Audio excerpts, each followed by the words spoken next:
So it's been 2 weeks since the last upload. I did a short last week with my frustration. I actually made a video last weekend. I put it together, uploaded it to YouTube, never made it public because it just frustrated me. So I was up here for 2 hours messing around and I got nothing done. The truck fought me on everything. So today I got up here, got my nose down. It's been about an hour working on this thing I'm about to show you and got it figured out. Got a game plan. Thank God. So we're moving forward. Got a game plan. As you can see, we're still waiting on parts from the paint shop. But anyway, let's turn this camera around. Back to it. So this was the problem last weekend, trying to figure out how all this was going to go together. I just in a bad mood and just the truck kept fighting me, and I just gave up. I'm like, you know what? I'm not going to deal with this anymore. So I took the grill off. I got everything out of here, started fiddling with this, got the condenser mounted, got the transcooler mounted. I was going back and forth, and I just kept second guessing myself. So the plan for today was to just get stuff done. So I got up here, spent the last hour. I got this bracket modified. I got these sanded down. I got them cut off. I got the holes re-drilled on the bottom. What I plan on doing is I'm going to use the holes where this was mounted before. I popped a hole in the bottom down here that goes through the vintage air lower bracket, and it screws into the bolts into the existing hole. I still haven't decided if I'm going to put a bracket down there or not because there's a lot going on. There's this mounting hole here, the hole for the core support or the battery or the gosh dang, I can't even talk. The transcooler is like way over here. So, well, it's about a ½ inch or so over there. So I might just put another hole in there, use that same hole. Don't know, haven't figured that out yet. But I got it mounted, everything's cleared. So I have some 1/8 inch thick rubber. I am going to cut it so that it fits nicely behind here and tucks in there so it looks like it's supposed to be there. Same thing over here. This one actually is going to be a little bit different, and it's going to go here and it's going to tuck down below because we've got a bit of an interference here. This condenser is kind of tacoed a little bit. I don't want to bend on it. So what I'm going to do is have a little bit of this is just 1/8 inch rubber. It's going to come down and just sit kind of between the condenser and this bracket, just to keep them from vibrating on each other. Next course of action is I'm actually going to space the condenser back up off the brackets. I'm going to put some spacers between the bracket top and bottom. So these two screws here, and there's actually 2 screws right down there. I'm going to sit the condenser back. So we've got some decent room here between the condenser and the radiator. So I'm going to sit it back. I don't know how far yet, maybe 1/4 inch. That's all I really need. So that, because right now I have the 1/8 inch, I honestly might even just go an 1/8 of an inch. But I've got 1/8 inch rubber here and here, and then I've got 2 pieces of it here. And I'd like to just use one down here. So if I can space the condenser back an 1/8, it'll give me the clearance I need up here and down here. Because if you look at this transcooler, it sits out proud of my bracket. Just a little bit, just enough that there was ever so slight contact in there. So that's why I've got it sitting forward. So I'm going to go buy some spacers for those 2 and then the 4 on the bottom. Set it back just a little bit. It's not going to hurt anything over here. And that should be good. Everything's good to go. I'm happy with it. I went ahead and knocked down these corners on the belt sander. They were a little close. I may have talked about it way back when I built this thing, but right in the middle here, I had a little divot in the paint. And it was one time I slammed the hood and this ridge right here hit those things. So I hit them with a sander and mowed back that chamfer a little bit. Actually, it looks a little better now. And then cleaned up. I had to cut that one. I had to cut it shorter because this bracket has a little lip on it. Sorry, I'm going through all the things that happened last weekend that I recorded but then didn't put up. So yeah. So still got to modify or figure out what I'm going to do over here. I'm not too concerned about that right now. Just want to make forward progress. So spacers there, set it back, rubber here, rubber there, space it forward, make everything happy. Good to go. This might be problematic and be changed again if I go in LSA someday because that cooler is going to sit, that air to water heat exchanger is going to sit right here. We'll figure that out later. That's a problem for another day. I just want to get it running and driving so I can go out and drive it on these nice days. So, because actually today it's gorgeous outside. So that's the plan of action. So I've got this thing figured out. So I'm done with that today. So now I am going to start working on this rewiring, which is here. I've already taken it all apart. So I'm going to add another relay. And, oh, yeah, I'm switching out to button head hardware just because I think they look nice. So button head, button head. I figured out what I'm going to do down there. There'll be 4 button heads here. There's already 2 button heads up there. Just trying to think. I apologize for my rambling. There's a lot of things that were covered in the last video, and I'm not going to put it up because it was garbage. So got this is all torqued down. Had an incident with that. One of these bolts, these flathead bolts that's down in here, stripped out. I don't know what happened. It must have been a dud or something, but it stripped out the thread. So I got it back out, got a new bolt. So that's good to go. As I mentioned, still waiting on those parts, stuck in paint jail. Hopefully, they told me last week, what is today, Saturday? So they told me yesterday that it was going to be done, but I get it, I understand. So fingers crossed it's this week so we can get that going, because I am nearing the point where I'm going to have nothing to do, which is actually a good point, but I'm just sitting here staring. I got to run a wire because I see I've been messing with the ECU because I got to run that harness back in there for the AC pressure switch as well. So yeah, I'm going to stop rambling. I'm going to get after it. I'm going to start working on my relay stuff. And I'm going to put that video, hopefully it shows up like over here or over here. I don't know where it's going to be. I did a little video explaining the whole logic behind how all this works. So I may splice it into here too. It might make more sense if I spliced it in here. But I'm also going to link a document down below that has, I've drawn it all out, the logic behind these 3 relays. So anyway, back after it. So this is the spaghetti I'm working with.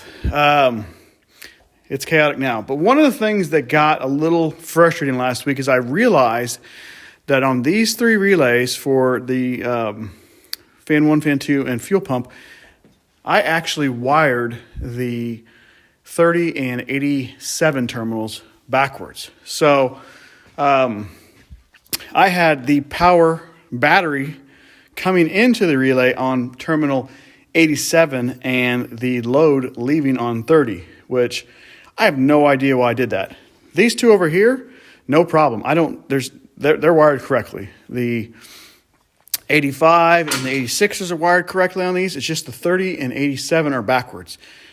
I mean, it worked, obviously. It didn't cause any fires, but I'm going to go ahead and fix that while I'm at it too. Double checked those 2 and they're good to go. Makes me wonder what I did with the cruise control.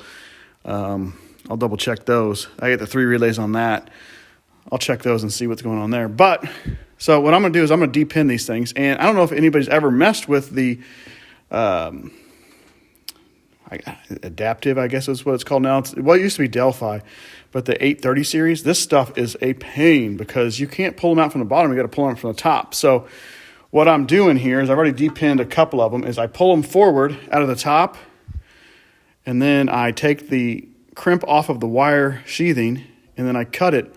So I only lose, I don't know, maybe 3/16 of wire. So I cut it as close as I can, and then pull the wire back out so I can redo it, so I can flip the wire, swoop to 30 to the 87, the 87 to the 30 on all these. And then I got to do some extra, I got to jump from, take the blue wire off of this one over to the new fan. The fuel pump, all I got to do is switch the 2 wires. And then this one, I'm going to tag another green coming out that's going to come through the core support now here. Same thing on this blue one on the 3rd relay that I'm getting ready to put in. Sorry, I'm just thinking out loud here. But anyway, this is one of the things that really frustrated me is I can't believe I did all of this planning and everything, and I can't believe I did it wrong. I mean, that just shows you this stuff's real. I mean, things happen. I don't know. But I've got the wiring out. I'm also going to figure out, when I wired this thing, I had the fuel pump just hardwired into the relay. So I'm going to put actually a connector on it, which I have somewhere over here on my pile. Yeah, this one here. So I'm going to put a MetroPack. It's a 280. So it'll do like 49 amps or something like that. I don't know. This is only a 30 amp circuit. But I bought a double, I don't know, just because if I ever need one. And then I've got a cavity plug in there and in there. So I'm only going to use one side of it. But that'll be a nice way because I spent a lot of time making it so that this whole harness can come out of the truck if it had to. Everything disconnects everywhere except for that one wire there. So I'm going to fix that, put that connector in there, So, because the way this thing's designed is if you unhook from the bulkhead right here, you can pull everything out of the engine bay. It will literally come out. Well, except for that one wire, but I'm gonna fix that. That was kind of my intention, so that the engine bay harness is one harness, the truck or the LS harness is another harness, and then they're all integrated under the seat, which I have some videos. You can look at the playlist, but because underneath the seat I've got the ECUs over there and the Dakota Digital stuff's over here, and they all interconnect, and they're all on connectors, big multi-pin connectors, so that the whole thing could be taken apart from each other without having to cut wires. That was my goal, except for this one. But I'm going to fix it right now. And I'm going to fix these because this bothers me. I've got the relay mounted. Bear with me here. I'll get over there. It tucks right down inside there, so that fits out perfect. So I'm going to link all those together, get that going. I did change out the bolts to button heads. There and there. So it looks a lot nicer.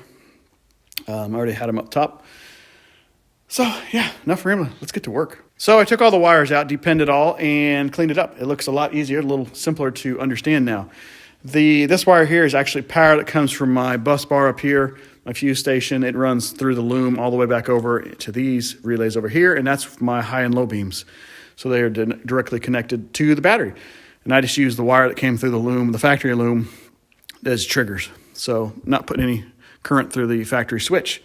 Because believe it or not, I still have the factory switch in there. I never did change it. So looking at these, the way they're depend now, this clicks in like this with the bracket here. So pin 30 is that one right there, 87A.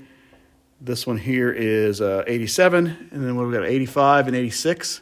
Yeah, 85 being the positive, 86 being the negative, and those are all correct. So orange is coming from the fuse panel as just power, ignition power. So only receives ignition or power when the ignition is on, accessory or on. So it comes into this one, and then it goes back out over to this one. And then I'm actually going to take that and go a third way and run over the third relay.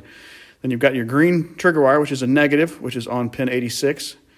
I'm looking at my diagram to make sure that's correct. Yep, 86, 85, 86. Blue, negative trigger on 86. And then this is for the fuel pump. Fuel pump is a positive trigger from the ECU, so it's going in on 85. Ground is on 86. So what I'm going to do here is I'm going to pull that wire out, put another pigtail on that goes over to this third relay. Fuel pump staying the same. I'm just going to put it back together. And then I'm going to have a pigtail coming off of the green and a pigtail coming off the blue. Like I said, I'm going to run those wires. Those are in event. So I'm just going to tuck them back down there, seal them off, and tuck them down there in the event that my pressure switch does not control the fans like it's supposed to. It's a bit of a strange, nobody can confirm with 100% that will work without the rest of the car with it. This came out of a Yukon, and it had a whole series of ECUs and BCMs and ACMs and all sorts of stuff that ran the air conditioning. So we're going to try it. It doesn't hurt to try. If that doesn't work, I'll just abandon it, leave it there, and then use these wires that come through off of a trinary switch. So yeah, I'm going to go ahead and get going on pumping some more wires into these and get these going here real quick, and then start wrapping this up. So wiring, oddly, really calms me. So this is what I got so far. So I got everything depinned and repinned. You can see my orange wire coming in here. This is from the fuse panel. This is I think it's a 5 or a 10 amp. I haven't looked. Signal, basically, it's 12 volts. It's switched on accessory and run. So it comes into this first one onto the coil, jumps out to the second one on the coil, and then jumps out over to this one on the coil. So that provides positive for this coil, and this coil, or relay, I should say. So the last one, and then these two here. Sorry, can't really see. This one, and this one.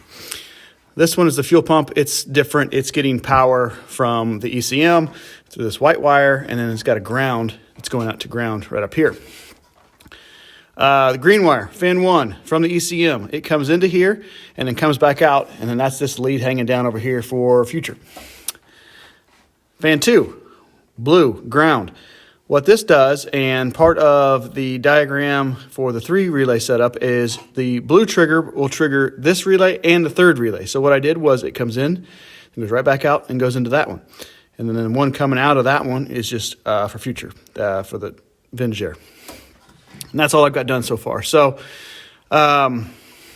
just took a while to depin these and repin these. And I'm actually one terminal short, so I've got to go order some more terminals. I needed 12 and I had 11. So that's how it goes sometimes. So I have got to run the power in and out of this one, in and out of this one, and in and out of this one.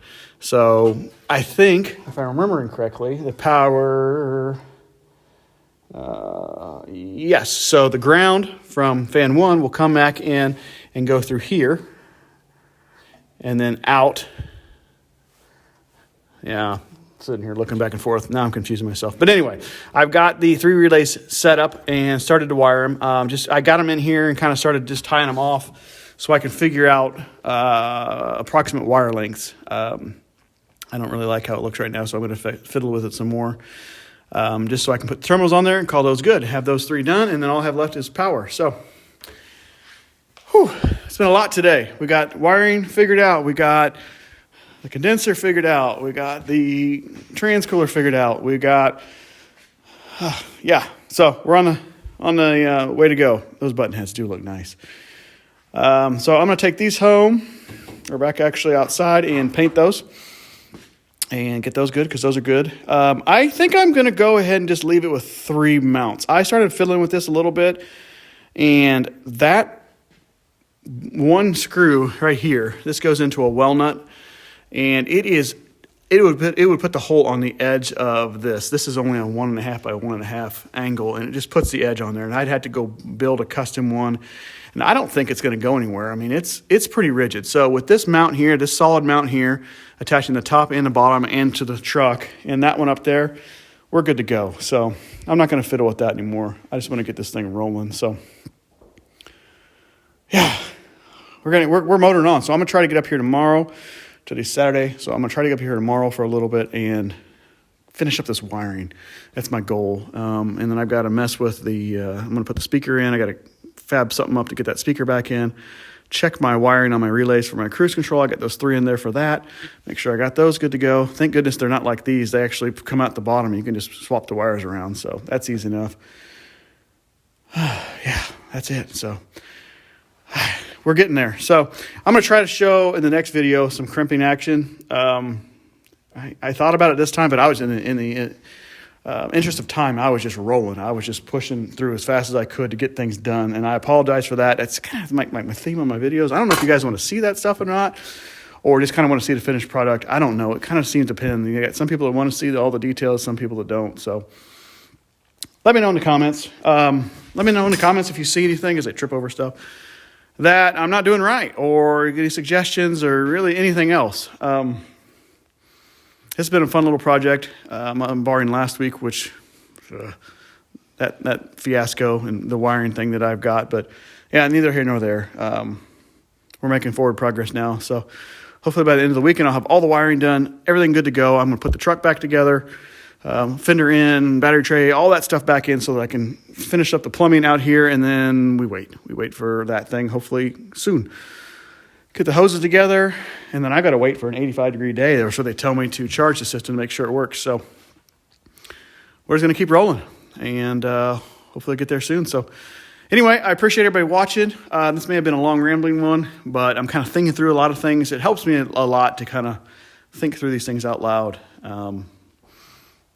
Yeah, even though I'm really kind of down here talking to myself because I'm talking to the camera, it is nicer to talk to the camera than it is to myself. So bear with me. We're getting there. Making some really good progress. Wiring, getting it really tidied back up and working right. I'm so excited to have quiet fans. These fans, this radiator is amazing. These fans are just so loud. So I'm excited to have quiet fans. I did a test on it earlier this week to check on current draw on these things to see what it was on startup. These things, I don't know, for anybody who wants to know, if you made it this far in the video, well, they're not even here. I don't know why I'm going to pour in over here. There they are, over here. One of these running free air, not in front of the radiator, is 16.5 amps. Obviously, that's going to go up as your load increases because your theoretical resistance is increasing because you're trying to suck air through that. Well, now all of that jazz. So startup on these things is nuts. I mean, it spikes. The inrush on these suckers is like 60 amps or something nuts. I mean, it's a split second. And the fuses, they have, I think the fuse, you can go like 1,000 amps for just under half a second or something like that. So we're good to go there. But anyway, I wired them in series and ran them on the same test. And oh my God, they're so quiet. And running in series, they're like 6.2 amps. So it's perfect. Low current draw. So anyway, that's it for today. I'm done rambling. I'm going to clean this mess up because it looks like a bomb went off because I was just on a mission today. So please like and subscribe if you'd like to. Please share. Drop some comments. Love to hear from everybody. And we will see you next time. Thanks for watching.